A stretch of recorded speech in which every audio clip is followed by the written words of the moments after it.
Bienvenue à toutes et à tous, c'est Sébastien Bruno-Durand, le créateur du podcast indépendant Parlons de votre mental. Après une première saison avec 20 épisodes, avec des invités issus d'univers très variés, je repars à la rencontre d'incroyables personnalités qui, je l'espère, vous inspireront dans votre quotidien et viendront booster vos ressources psychologiques pour être performants dans vos réalisations personnelles, professionnelles, sportives et vous aideront à être bien dans vos baskets. Nos invités se livreront cette saison à un portrait chinois, parleront des actualités et projets qui les animent et des qualités mentales qu'ils utilisent depuis des années. Soft skills, confiance en soi, motivation, gestion des émotions, gestion des échecs, ainsi que leur capacité à rebondir pour toujours aller plus haut, plus loin, en étant toujours positif. Excellente écoute à toutes et à tous et découvrons avec plaisir notre invité du jour.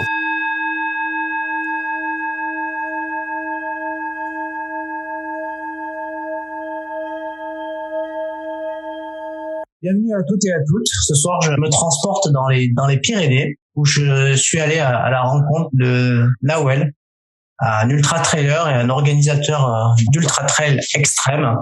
Et je suis vraiment ravi de l'avoir dans cet épisode-là parce que je suis un passionné de montagne et j'aime aller tout en haut quand je le peux. Pas au même niveau que Nawel, mais en tout cas, je suis ravi de l'avoir sur l'épisode et il va nous raconter un petit peu tous ses exploits et comment il vit le monde de la montagne. Bonsoir Nawel. Bonsoir Sébastien, bonsoir à tous. Moi aussi, je suis très heureux de pouvoir échanger avec toi, surtout sur un format que j'apprécie énormément. Je trouve que le podcast, c'est vraiment un super format pour partager des expériences et pour transmettre des messages. Donc, je suis vraiment heureux de pouvoir échanger avec toi. Oh, super Nawel. Alors Nawel, est-ce que tu peux nous parler un peu de toi, te présenter Oui, j'ai 36 ans. Comme tu as dit, je vis dans les Pyrénées, plus précisément en Ariège. Voilà, je suis pas pyrénéen d'origine, je suis plutôt parisien, mais on se soigne. Non, je suis arrivé dans les Pyrénées à mes 20 ans. Donc professionnellement, comme tu as dit, je suis organisateur, je travaille dans l'événementiel sportif. Je travaille donc dans la com pour l'Ariégeoise cyclosportive. C'est la 5e cyclosportive de France où tous les derniers samedis du mois de juin, on rassemble 5000 coureurs sur les routes ariégeoises. Ça dans le monde avant Covid. Et je travaille aussi sur l'organisation des courses du Challenge du Mont-Calm. Donc c'est des courses des trails qui ont 31 ans d'existence. Et depuis 2018, ils m'ont demandé de créer un ultra trail. Donc j'ai créé un parcours qui me ressemble et qui est notre vision de la montagne. Ça s'appelle la Pika Pika. Et c'est la petite sœur qui s'appelle la Pika Ariège. Donc pour vous donner un peu une ordre d'idée, la Pika Pika c'est 109 km et 11 500 mètres de dénivelé positif. Et la Pika Ariège c'est 70 km et 7000. Donc c'est des formats, c'était pas des ultra trails, c'est plutôt des ultras de montagne. Et c'est un peu aussi ma pratique où je suis athlète plutôt d'ultra de montagne, voire d'ultra endurance plutôt que d'ultra trail. Oui, putain, un sacré palmarès. J'ai regardé un petit peu, quoi. Je veux dire, si tu peux nous en dire un petit peu de mots. Ouais, non, c'est pas le plus important. C'est voilà, je viens du monde du foot à la base, donc j'ai connu le foot, le sport de niveau jeune, et je me suis blessé en CFA2 au foot. Et après, donc en juillet 2012, j'ai découvert le trail, la course en montagne, et je fais ma première course. Je faisais pas loin de 100 kilos et j'ai fini avant-dernier d'une course ici de village, où l'arrivée c'était en haut d'un sommet à 2200 mètres. 6 mois après, je faisais le trail des Citadelles, qui est un peu la course référence en Ariège, c'était la plus longue à l'époque, qui faisait 70 km et 3500. Donc ça, je l'ai fini 6 mois après. Et 2 ans après, je l'ai gagné. Donc tout a été très vite et voilà. Et il y a un événement en 2016 qui a un peu bouleversé ma manière de voir ma discipline. C'est que depuis juillet 2012, je rêvais d'une course, c'était l'Andorra Ultra Trail avec la Ronda d'Elcim. Donc ça, c'était 170 km et 13 500 mètres de dénivelé. Et en 2016, je l'ai gagné aussi. Donc une fois avoir gagné ça, je me suis dit, là, que faire? Et donc j'ai découvert une autre passion, une montagne plus libre, avec plus d'endurance, moins de balisage, de l'orientation, avec des défis en off ou des courses en binôme sans balisage, voilà, qui sera plus le côté aventureux qui m'a attiré. le côté compétition pure et dure. Alors ce soir, on est là pour, du coup, comme l'indique le titre du podcast, on est là pour parler de ton mental. Mais avant d'aborder cette thématique du mental, j'aimerais te proposer de faire ton portrait chinois en quelques questions, si tu es d'accord. Avec plaisir. Le concept est très simple. Je te pose une question et à cette question, tu nous donnes ta réponse et bien évidemment, tu nous expliques pourquoi. Ok. Alors, si tu devais choisir un objet, lequel tu choisirais et pourquoi? Un objet, un sac à dos ou un vélo. Parce qu'avec ça, on peut voyager au bout du monde. Un sac, on met les affaires, on y va. Et maintenant, nouvelle passion, comme je travaille pour l'Ariégeoise, mais le virus du vélo m'a pris, mais c'est pas le virus vélo cyclosportif, c'est le virus ultra bike, aventure gravel. Donc avec un vélo aussi, on fait le tour du monde. Donc un sac à dos et un vélo. Si tu étais une couleur, tu choisirais laquelle? De bout en blanc, je te dirais directement bleu parce que depuis jeune, c'était ma couleur préférée, bleu. Mais à l'heure actuelle, je te dirais plutôt gris parce que on a tous un côté noir, un côté blanc, mais je trouve que gris, c'est un peu l'équilibre entre les deux. Et c'est jamais facile d'avoir un équilibre entre deux extrêmes. Donc gris. Si tu devais choisir un livre? Un livre, je suis à côté de moi. Born to Run. Born to Run, clairement. Voilà, c'est l'histoire de trailers qui vont à la rencontre des Mexicains des Raramuri, une tribu qui est très douée en course à pied. Et j'ai la chance aussi, donc à l'avril prochain, si tout va bien, de participer à une course où on sera avec les Indiens Raramuri, où je crois qu'il y a 6 élites et 6 aventuriers. Et on fera la course entre guillemets, on fera une aventure avec les Indiens Raramuri. Donc c'est un peu les Kenyans de l'ultra trail. Et ce livre, c'est une imprégnation de leur culture, de leurs coutumes, ce qui explique leurs qualités physiologiques qui sont extraordinaires. Donc Born to Run, je crois que c'est Christopher McDouglas l'auteur. Si tu étais un animal, tu serais quel animal? Un isard. Un isard, c'est le roi des Pyrénées. C'est le chamois des Alpes en plus affûté, en plus rapide et en plus sauvage. Non, un isard. Mais je me prends pas pour un isard. Je me permettrai pas de la comparaison. Il suffit de le voir évoluer pour qu'on soit. C'est l'école de l'humilité, la montagne. C'était une innovation? Une innovation. Internet, clairement. Internet, ça a révolutionné le monde. En bien, en mal, mais c'est clairement une innovation qui a révolutionné le monde. Est-ce que tu es gourmand? Très. Donc si tu étais un plat cuisiné, tu choisirais lequel?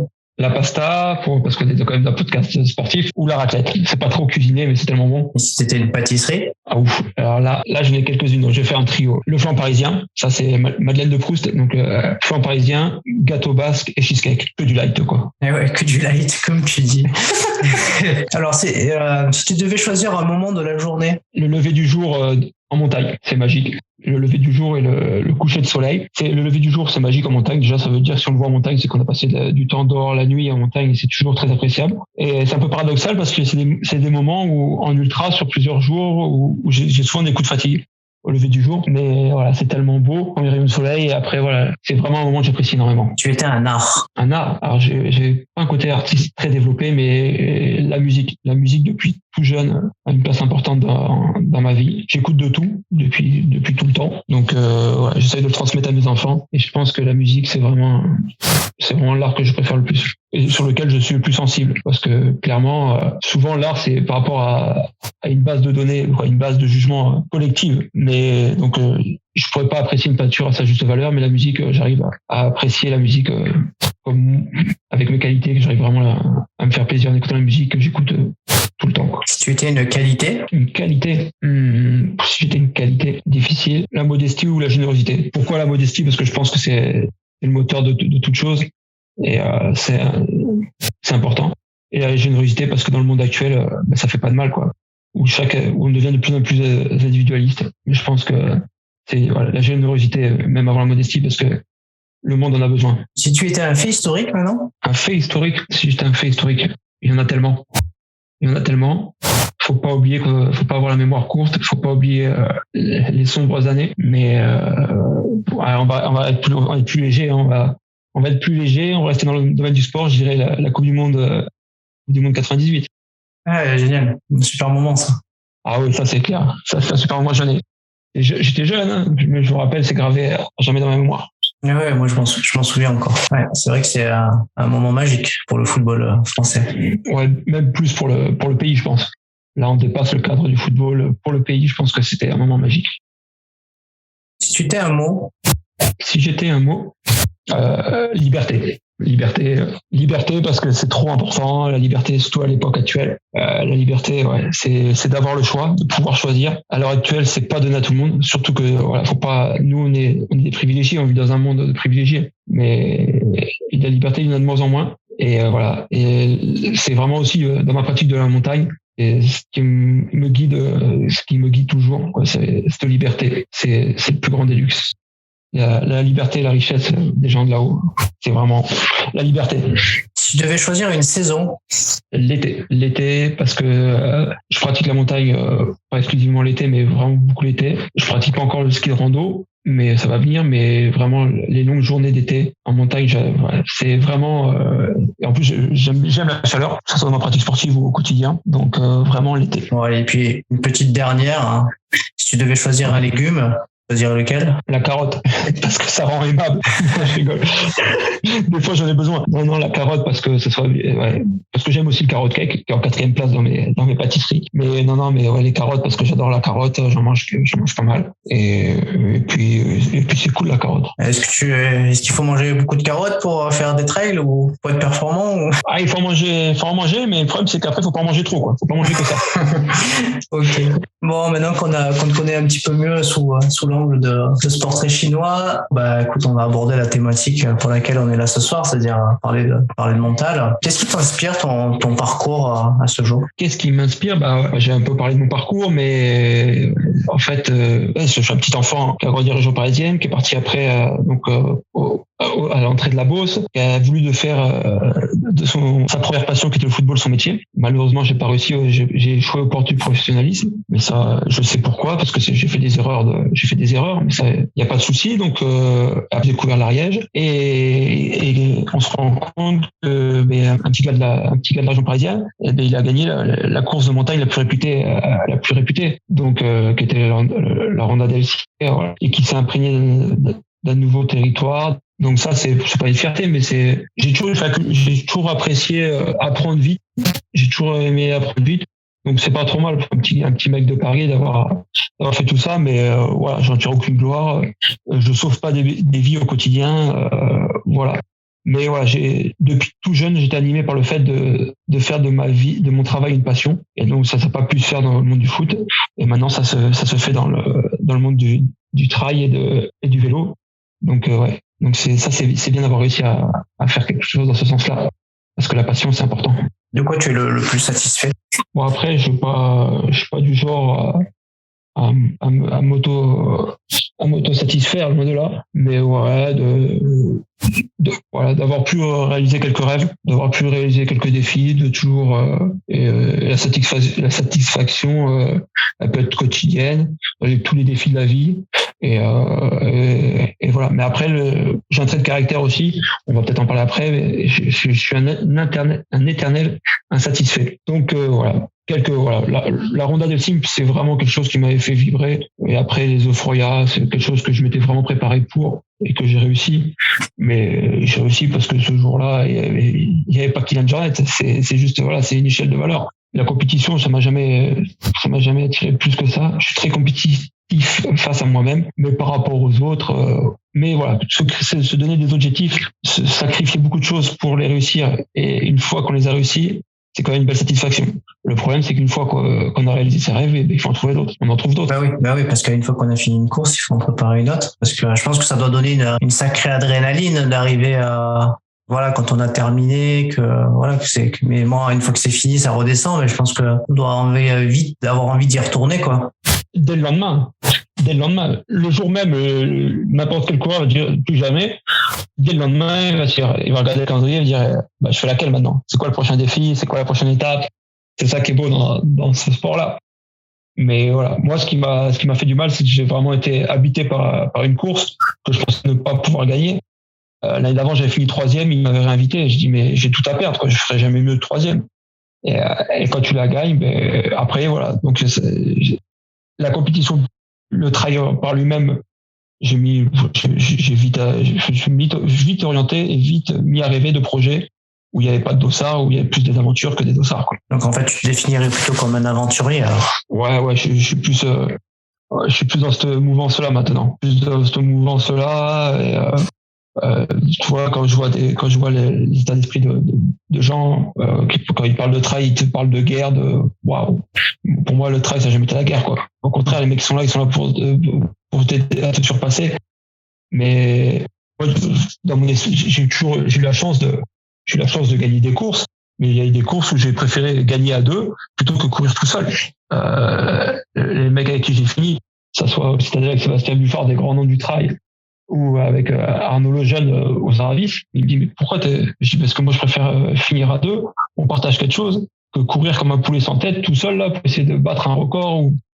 Voilà, j'ai toujours préféré partager que dans la performance individuelle pure et simple. Voilà, ça m'a joué des tours. La diagonale, par exemple, à ma deuxième diagonale, on était au 11e, je crois, et on était avec donc 2 Pyrénéens. On a un coureur qui me rattrape et ils étaient dans la même team que avant. Ils connaissaient bien les 2 mecs avec qui j'étais. Et le mec a dit tu finis avec nous? Il a dit non, faut que je fasse un top 10. Et on s'est regardé, j'étais le plus frais. On a dit tu veux faire un top 10? Moi, faire un top 10, je me tape la coquille, quoi. Je préfère finir à 3 Pyrénéens, qu'on fasse une belle photo, qu'on passe un bon moment, plutôt que faire un top 10. Ok, tu joues la gagne, ouais, mais tu sois 8e, 9e, 14e, parce qu'on a fini 14e, à part ta mère, ton frère et ta sœur et tes amis, tout le monde s'en tape la coquille, quoi. Donc voilà, c'est une vision, qui est très peu partagée mais c'est la mienne. La mienne, et j'ai toujours préféré partager plutôt que. Je suis vraiment pas le bon, même quand j'étais en Cannes, parce que je le suis moins.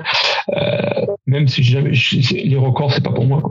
C'est clairement pas par rapport au temps. Je préfère partager, c'est tellement important le partage et l'échange.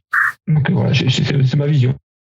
Oui, c'est des belles valeurs, hein, le partage, l'échange, ça reste des belles valeurs. Et puis après, c'est vrai que courir ensemble, finir ensemble, c'est porteur de plein de belles choses.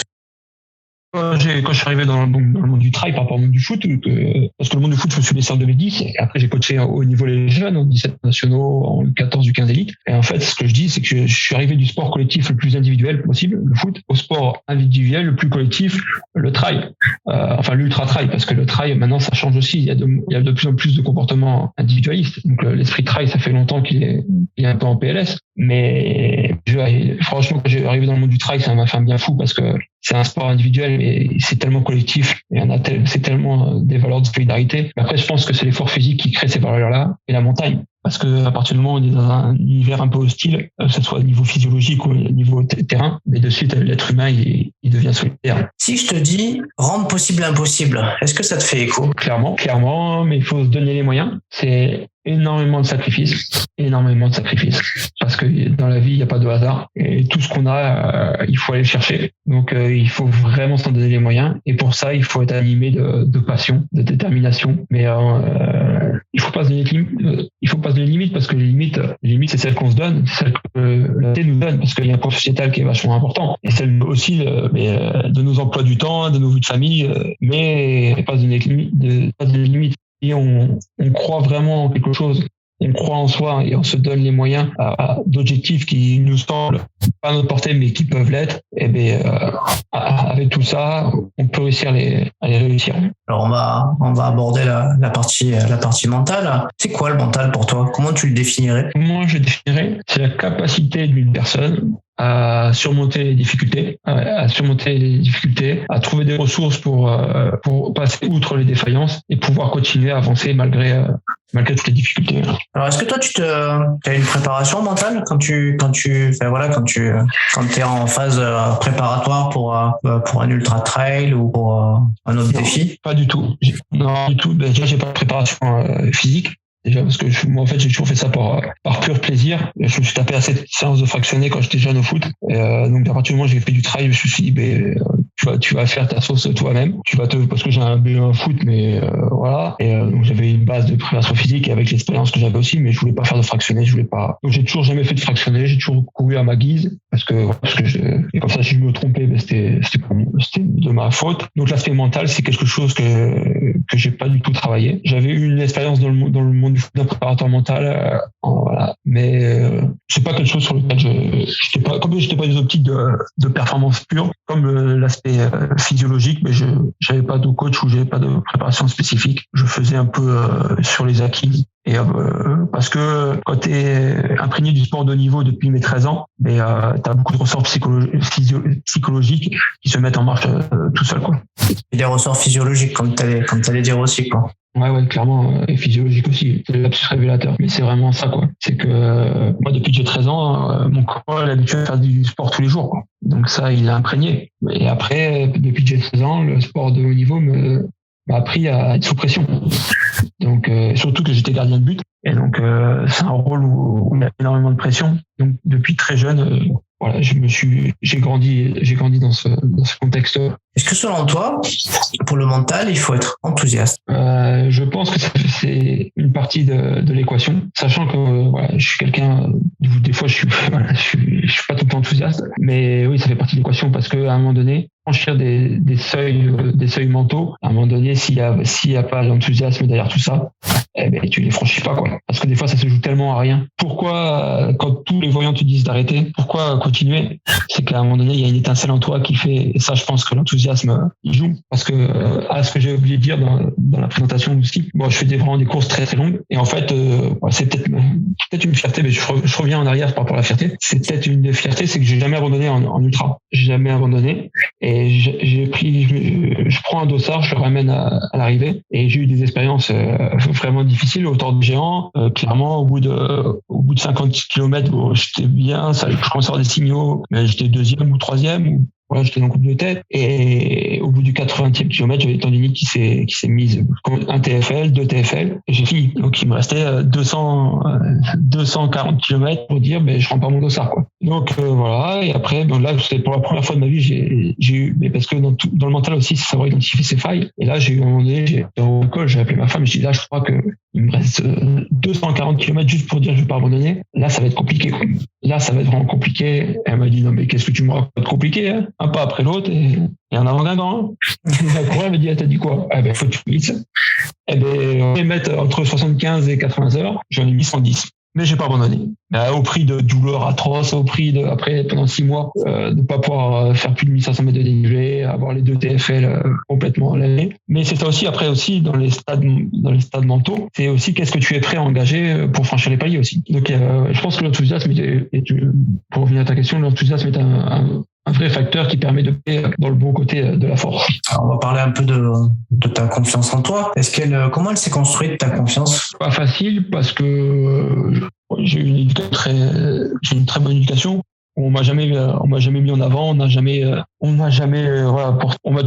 est resté très modeste avec moi. Et ça c'est vraiment une bonne chose. Mais quand tu arrives dans le sport de haut niveau, au début j'avais tendance à me rabaisser parce que j'étais un petit gars qui arrivait. Et donc après, surtout au poste de gardien, c'est un poste où la confiance est ultra importante. Donc petit à petit, elle se fait. Donc elle se fait par rapport à des réussites, par rapport à des échecs, mais c'est vraiment un aspect pas facile. La confiance, il y a le rôle des autres aussi, tout en sport collectif, c'est que le retour des autres, les regards des autres, surtout quand t'es gardien de but, quoi. La confiance qu'on t'accorde, tout ça. Donc voilà. Après, c'est un travail sur soi, c'est vraiment croire en soi. Et voilà. Après, les exigences du sport au niveau font que c'est un mécanisme qui se déclenche automatiquement. Mais on se rend compte à quel point une personne qui manque de confiance ou impressionnant comment ça peut jouer sur la performance, quoi. C'est dans tous les domaines. Donc la confiance, c'est un super moteur, mais c'est vraiment un aspect sur lequel il faut travailler. Tu disais justement, tu parlais du regard des autres. Est-ce que tu as dû à un moment donné, toi, t'affranchir du regard des autres pour aller de l'avant? Oui, clairement. Après, j'ai un trait de caractère où j'ai un fort esprit de contradiction. Donc ça m'a aidé par rapport à ça. qu'à un moment donné, plaire à tout le monde, c'est plaire à n'importe qui. Donc même si c'est important, le regard des autres, la critique est importante, surtout quand elle est fondée, mais même quand elle n'est pas fondée, il faut toujours faire attention au bruit mais après, tu sais que tu donnes une direction, tu sais comme t'es, tu sais tes valeurs, et voilà, si ça plaît pas, c'est pas grave, quoi.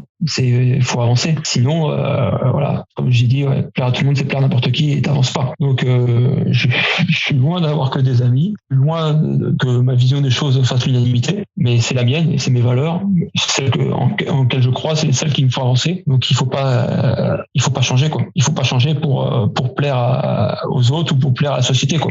Chacun, c'est ça un peu la beauté de l'humanité, c'est qu'on est tous différents, chacun a ses aspirations, chacun a ses croyances, et à partir du moment où on a des valeurs fortes qui nous guident, faut toujours écouter la critique pour progresser, mais il faut pas arrêter de vivre à cause de ça, de tout faire pour plaire aux gens. Il faut rester soi-même.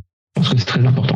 T'es quelqu'un de foncièrement positif, hein. On avait discuté un petit peu avant le podcast. Comment tu fais toi pour rester positif au quotidien, malgré les difficultés, malgré toujours aller de l'avant? C'est pas facile. C'est vraiment pas facile parce que j'ai un côté positif, mais j'ai un côté aussi très négatif, où d'éternel insatisfait, et c'est pas facile. Mon épouse qui partage mon quotidien pourrait dire que je râle souvent, je suis un éternel insatisfait. Donc voilà. Et après, c'est que en tant qu'éternel insatisfait, ça permet de faire des belles choses, de toujours se remettre en question, de toujours essayer d'avancer. Et après, l'aspect positif, c'est, je pense que ma pratique de la montagne me permet pas mal de choses. C'est que elle me rend compte à quel point la vie est précieuse et à quel point il faut profiter maintenant. Parce que c'est pas le jour où ça va se terminer qu'il faudra se dire ah si j'avais su.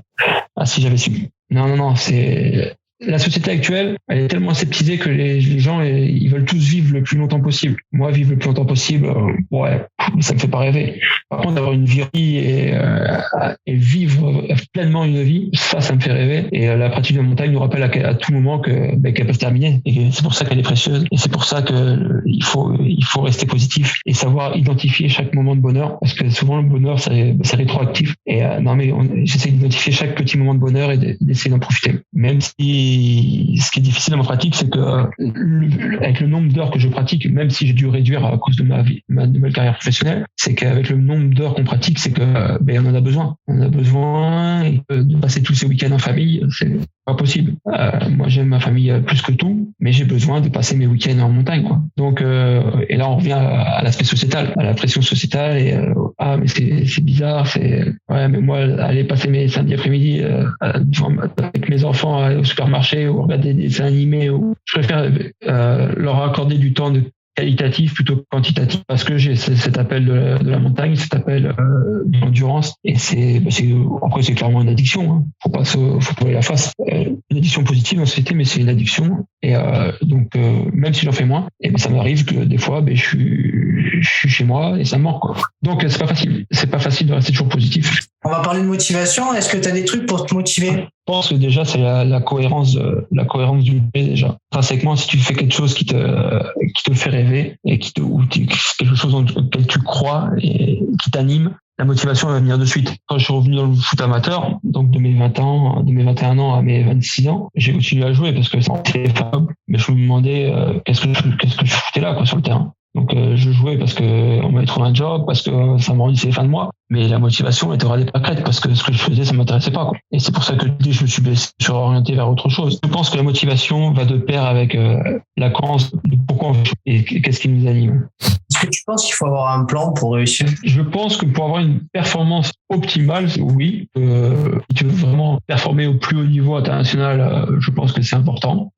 Si tu veux vraiment performer au plus haut niveau de tes capacités, je pense que c'est important aussi. Après, moi, après, c'est peut-être ça me servi. J'ai jamais été au bout de mon potentiel. Mais après tout, c'est bien important. Je sais pas. Mais c'est sûr que oui, avoir un plan, si on veut optimiser son potentiel, je pense que c'est important. Le freestyle, c'est bien, mais ça, c'est limite. Est-ce que tu as déjà connu lors d'événements que tu as fait, de la pression ou du stress, alors que ce soit sur le plan sportif ou même dans ton job avec les événementiels que tu organises? Clairement, que ça soit donc déjà dans mon sport, de la pression. Quand je joue en montagne, de la pression parce qu'on évolue quand même dans un milieu hostile, et surtout en tant qu'organisateur. En tant qu'organisateur, j'ai vécu des choses qui m'ont mis beaucoup de pression. Que ça soit à la Riégeoise ou que ça soit au Montcalm, j'ai vécu des situations où je pense que mon passé de sportif m'a beaucoup aidé pour la gestion de tout ça, parce que j'ai passé des moments difficiles, mais c'est très enrichissant. Tu parles de gestion, du coup, comment tu t'y prends pour la gérer, cette pression? Je pense qu'il y a vraiment des mécanismes depuis très jeune qui sont en place chez moi. C'est que gardien de but, j'ai toujours eu la pression. Quand je voyais premiers examens, c'était le bac. Je voyais des gens qui étaient vraiment, qui avaient la pression de ça, mais nous, on avait plus de pression pour les matchs qu'on avait le week-end que pour ça. Donc, je pense que psychologiquement, voilà, ça se met en place tout seul dans ma tête, et surtout le fait d'avoir, voilà, de se dire que, ben voilà, si on est envahi par la pression, on sera moins productif. Il faut savoir rester concentré, rester focus. Parce que même si je suis habitué à la pression, je l'ai. En fait, c'est juste de la gestion, c'est comme la douleur en ultra. C'est que la douleur, on l'a. Comment on la gère? La pression, c'est pareil. Donc, il faut savoir rester focus sur la tâche qu'on a à faire pour réaliser cette tâche du mieux possible, et pas faire attention aux enjeux qui peuvent être lourds, parce que sinon ça peut nous être contre-productif. D'ailleurs, moi je le voyais dans le foot ou dans le trail, c'est qu'il y a des sportifs qui sont ultra performants à l'entraînement et qui en compétition qui ne comptent pas, parce qu'ils ont du mal à gérer ce stress ou cette pression. Donc voilà, il faut rester focus, pas se faire gagner, parce que c'est un vrai frein à la performance, et voilà, mais c'est jamais facile, quoi. C'est comme la gestion de la douleur, c'est comme la gestion de beaucoup de choses, c'est jamais facile. Et on est tous humains, et à un moment donné, on peut tous craquer. Et ça, c'est important. C'est important de se le dire, quoi. Même quand on parle de mental, on peut dire, ouais, t'as du mental, ouais, mais le mental, à un moment donné, tu peux craquer. Parce qu'on est être humain, mais il faut craquer. Tu disais que tu restais focus. Comment tu t'y prends pour rester focus quand t'as besoin de l'être? Ouais, je me concentre sur qu'est-ce que j'ai à faire à l'instant T, et en faisant attention qu'à ça, et ne pas faire attention à tout ce qui peut parasiter. C'est juste, je recentre mon esprit sur une chose. Et cette chose-là, il faut vraiment qu'elle génère tout notre esprit de concentration, et que tous nos sens soient dédiés à la réussite. Concentre sur les actions que tu as réalisées et sur les actions qui sont de ton contrôle. C'est ça. Et après, ça, c'est aussi en montagne, quand on est sur des parties super exposées. Et mais c'est pareil, hein. Souvent, on arrête de discuter, on arrête de blaguer, on range tout, et on se concentre sur les 3 ou 4 pas, ou 5 pas, ou 6 pas, ou 10 pas, ou 15 pas qu'on a à l'instant. Et à cet instant T-là, c'est uniquement ces pas-là qui monopolisent notre attention, parce que sinon, on va au danger, quoi. Et d'ailleurs, pour des passages où c'est moins dangereux, où c'est moins exposé, parce qu'on est relâché et on fait pas attention. Selon toi, pour avoir une force mentale, il ne faut rien lâcher. C'est une belle phrase, hein. On se le dit, on va rien lâcher. C'est une belle phrase. Mais après, comme il faut l'appliquer, quoi. Il faut savoir l'appliquer. Et quoi qu'il arrive, on a une limite. Tout le monde a une limite. Le but du jeu, c'est pousser au plus haut cette limite. Mais à un moment donné, on va lâcher, parce qu'on est humain, et parce qu'à un moment donné, donc c'est juste repousser au plus haut la limite pour ne pas lâcher. Mais c'est vraiment pas possible, parce que, et souvent on a beaucoup de choses on se trouve des excuses, on a toujours une raison pour arrêter, on a toujours une bonne raison et c'est là où il faut rester concentré. Et même si je souffre, faut pas se mentir, il faut se dire, voilà, ce step-là, je peux le passer, ce step-là, je peux le passer, ce step-là, je peux le passer, mais je vais rien lâcher, parce qu'il faut, pour être fort, il faut savoir identifier ses faiblesses. Donc, à un moment donné, on sait qu'on va lâcher, mais en fait, il faut vraiment repousser au maximum nos capacités. Tu parles de souffrance, de douleur. Est-ce que tu penses que pour progresser, il faut apprendre à supporter cette douleur? Oui, c'est très important, parce que surtout dans ma pratique, c'est que même quand tu pars pour 50 heures, 60 heures, 70 heures, 100 heures de montagne ou de vélo ou autre, tu sais qu'à un moment donné, tu vas souffrir. Et si tu te vois la face, tu te dis qu'aujourd'hui, tout va bien se passer, et que dès qu'il y a un grain de sable dans la machine, et tout déraille.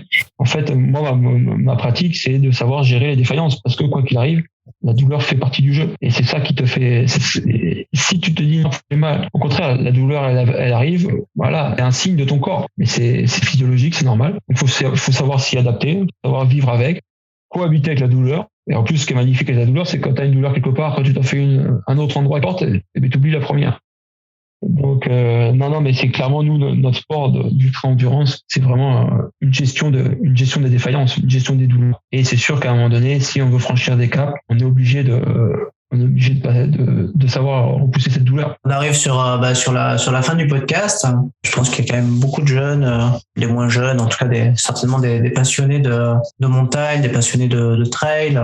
Si tu devais leur donner des conseils pour pratiquer d'activités qui te motivent, qui te passionnent. Qu'est-ce que tu pourrais nous donner comme conseil? De prendre du plaisir. Plaisir, c'est tellement important. Il faut toujours que ça reste un plaisir. Et voilà, savoir s'émerveiller de choses simples, de partager avec ses proches ou avec ses copains, avec tout le monde. Voilà, de prendre du plaisir, de partager et surtout d'aventurer, de découvrir de nouvelles choses, et de s'intéresser aussi. Et de s'intéresser parce que je pense que ça c'est important, de comprendre le milieu dans lequel on évolue. Donc voilà, franchement, foncez que ça soit même pas du trail ou n'importe quelle activité. Voilà. Si vous avez une passion qui vous anime, et prenez du plaisir. C'est important. Et sur le côté matériel, moi qui suis un petit peu novice dans le trail, j'aime beaucoup courir et j'aime bien pratiquer en tout cas la course en montagne. J'aime bien quand ça grimpe, les dénivelés. Bon après je suis pas à ton niveau du tout. Là je viens de découvrir une petite box là qui se fait, ça s'appelle My Trail Box. C'est une jeune société qui propose dans une box des articles de marques françaises de bonne constitution, tu vois, pour les passionnés de trail. Une boîte très sympa, jeune et dynamique qui fait aussi de l'éco-durabilité, quoi, fait qui éco-citoyenne. Et je sais que toi tu travailles aussi avec des marques locales. Qu'est-ce que tu utilises comme produit pour Ouais, j'aime beaucoup le miel. Et en fait, j'ai la chance parce que mes débuts, depuis 2015, d'être ambassadeur tonique, c'est même plus qu'ambassadeur, c'est devenu des amis, quoi. Benoît et Vincent, les cofondateurs, c'est une famille. Et, en fait, ils font des produits à base de miel, et c'est local, c'est des bons sucres, il n'y a pas de sirop de glucose, et ça, c'est important. C'est important. Et, donc, voilà, j'utilise Meltonic, tout ce qui est nutrition, c'est à base de miel. J'ai la chance aussi d'avoir Sri Lanka qui m'aide beaucoup. J'utilise des semelles aussi Rainwing, voilà. Et ça c'est super important, ça aide beaucoup. Après les partenariats, c'est important. Quand tu as un partenariat avec une marque, c'est mon avis à moi. Et c'est de vraiment croire aux valeurs de la marque. Ça c'est super important. Partager ces valeurs-là, parce que sinon, je sais pas. Derrière, tu creuses un peu, tu vois que c'est que de la façade. Le message n'est pas optimal. Et pour en venir au box, c'est bien, parce que l'entrepreneuriat, c'est vraiment pas facile. C'est que les jeunes se lancent, et surtout des valeurs fortes comme celle-ci. Donc voilà. Et ça, c'est des valeurs que moi je partage avec mes partenaires qui me suivent depuis des années. Et ça, c'est super intéressant, parce que par exemple là, je suis resté pendant 5 ou 6 avec le team Craft Salmi, et je leur avais annoncé que comme j'avais repris mes études pour le job, on sait que j'allais faire une année pour faire de compétition. Et le team manager me dit, mais avec les valeurs et tout ça, mais si tu crois pas, nous on te garde. Et là je dis, là t'as réussi quelque chose, quoi. Donc voilà. Meltonic, ils organisent un donc l'année dans les Bauges. Donc ça c'est la Vendée, donc c'est pas à côté de à chaque fois. Et là ils m'ont demandé d'être le parrain pour 2 fois. Et j'ai Benoît, mais le fondateur, il m'a téléphone cette semaine. J'ai dit, mais tu étais pas. Il m'a dit, non mais tu connais tellement dans l'esprit que tu veux revenir pas. J'ai dit, bien sûr que vous m'aidez. Moi, c'est un grand honneur. Donc voilà, si vous voulez voir toute la gamme Meltonic, allez-y. Mais voilà, on est dans une société où on est plus que des consommateurs, on est des consommateurs. Et c'est super important, quoi. C'est dans notre quotidien, en fait, le fait de consommer, c'est super bon, on envoie des messages. Donc, j'essaie d'être acteur de ma consommation, et ça, c'est important.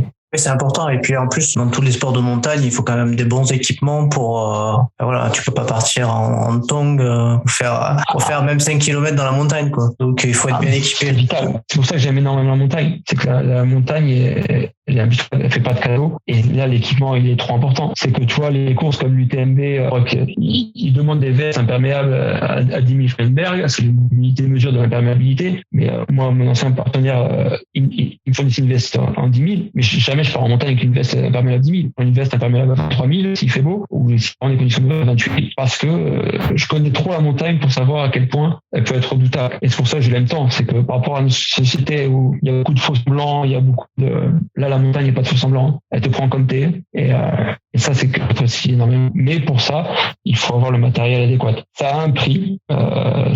Malheureusement. Mais c'est indispensable. C'est vraiment indispensable. Nous, à la Pika Pika, on a un matériel obligatoire qui est lourd parce qu'on passe de jour comme de nuit à plus de 3000 mètres d'altitude et même d'août il peut neiger dans nos montagnes, mais ça c'est l'expérience de la montagne qui fait que t'as ta doudoune, t'as ta Gore-Tex, t'as ton matos et voilà. Donc ça je pense que c'est important d'éveiller les consciences là-dessus, mais ça se fait quoi. Ça se fait. On avait une course là qui existe en Andorre, une course qui me fait rêver. D'ailleurs ça devait être ce week-end, mais on va la faire en off pour rendre hommage. Ça s'appelle Elf 1900, les 2900 en catalan.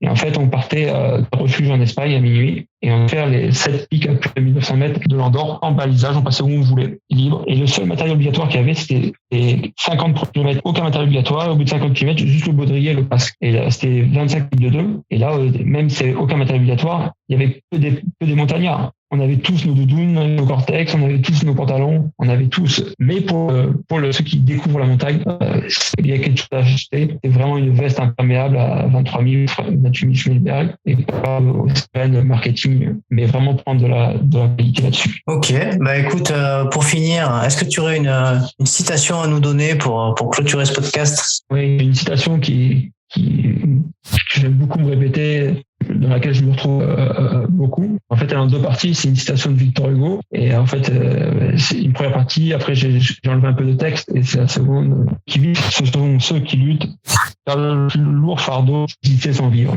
Et ça me caractérise bien. C'est vraiment ce que je me répète tout le temps, quoi. Et ça, à ton podcast sur le mental. Parce que ceux qui vivent, sont ceux qui luttent. Merci beaucoup, Nanouel, du temps que tu nous as offert. Et merci à toi. Oui, je te souhaite de belles aventures, et puis des futurs trails ou en tout cas des très belles choses à venir, aussi bien sur le plan des événementiels que des courses. Ouais, j'ai des beaux projets pour 2022, 2023 ou 2024. Toujours avec mon état d'esprit, j'ai des beaux projets. On verra si on peut les concrétiser. Bon, en tout cas, on va se donner des limites. En tout cas, on continuera à te suivre sur ta page Instagram pour suivre tes aventures. Avec grand plaisir.